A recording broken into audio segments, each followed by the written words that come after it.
ప్రత్యామ్నాయం చూపకుండా వాళ్ళ ఇళ్లను వాళ్ళు ఖాళీ చేయించడంలో అడిటోడు ఎవరు లేడనా? ప్రభుత్వ భూములు పేదలకి పంచుతామన్నారు, ఇల్లు కట్టిస్తామన్నారు. ఎన్ని ఇల్లు కట్టించారో తెలియదు, కానీ ఎన్ని ఇల్లు కూలగొడుతున్నారో లెక్కేసుకోండి.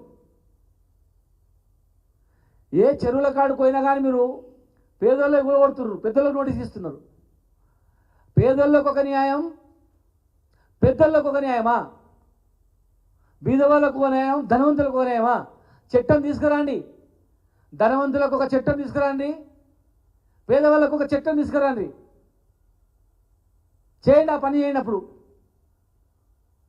చట్టాన్ని సవరించండి, చేయండి. అప్పుడు ప్రజలు తెలుసుకుంటారు ఎటువైపునని. ఆ పేదవాళ్ళు ఓటు వేస్తేనే ప్రభుత్వం వచ్చింది, ఆ పేదవాళ్ళు ఓటు వేస్తేనే అధికారంలోకి వచ్చింది. ఆ పేదవాళ్ళు మోసపోయే ఇవాళ అధికారంలోకి రావడం జరిగింది. ఇన్ని పనులు చేస్తాం, ఇంత పెన్షన్లు పెంచుతాం, ప్రతి మహిళకు పెన్షన్ ఇస్తాం, మీ బతుకులు ఇంకా బ్రహ్మాండంగా అయితే అంటేనే వాళ్ళు ఓటేసిండ్రు.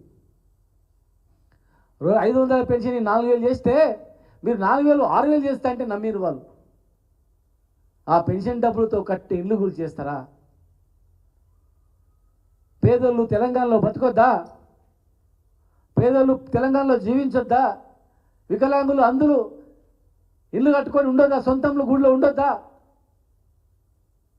చాలామంది గుడ్డి వాళ్ళు ట్రైన్లలో వెనకటికి బస్టాండ్లో అడుక్కొని తినేవాళ్ళు చాలామంది కనిపించేది.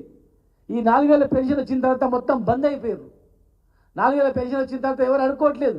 4000 పెన్షన్తో 3 పూటలు కడుపుండా అన్నం పెట్టిండ్రు అని చెప్పి సంతోషంగా ఉన్నారు. కానీ అర్ధరాత్రి వచ్చి మీరు కాల్ చేయించడం ఇంతవరకు సమంజసం. దీన్ని అన్ని రాజకీయ పార్టీలు మానవీయ కోణంలో స్పందించాలి. దయచేసి మానవీయ కోణంలో మీడియా కూడా స్పందించాలి. దీనికి రాజకీయాలు అంటగట్టొద్దు. నేను ఒక రాజకీయ పార్టీలో ఉండొచ్చు కాక, కానీ నేను ఒక రాజకీయ కోణంలో మాట్లాడట్లేదు. మేము ఒక రాజకీయ కోణంలో వాళ్లకు సాయం చేయలేదు. రాని ప్రభుత్వంలో మా పార్టీ వాళ్ళకి కార్యకర్తలకి పెన్షన్ ఇవ్వాలి, కార్యకర్తలకి ఇంటి వాళ్ళు అనలే.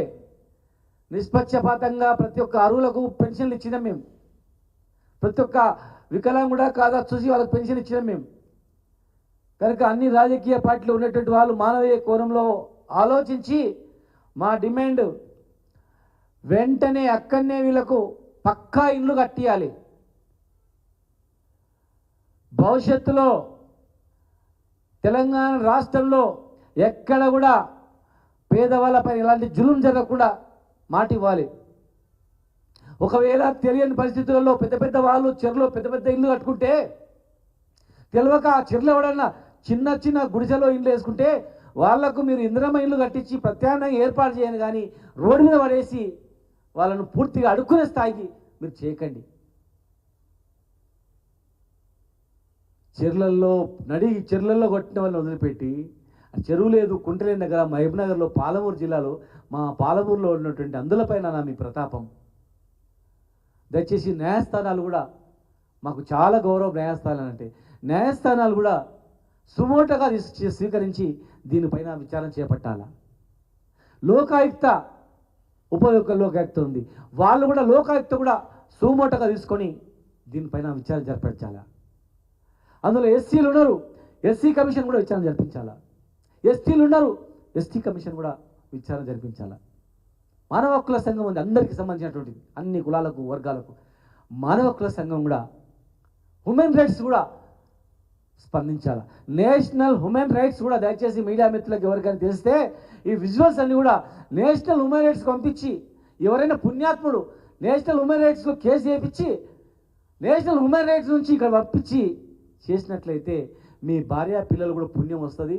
భవిష్యత్తులో అందుల దగ్గర కానీ వికలాంగుల దగ్గర కానీ పేదవాళ్ళ దగ్గర కానీ ఎవరైనా పోతే వాళ్ళు సర్వనాశనం అయిపోతారు, వాళ్ళ భవిష్యత్తు ఖరాబ్ అయిపోతుందిరా, వాళ్ళ దగ్గర పోవద్దు అని భయపడే స్థాయిలో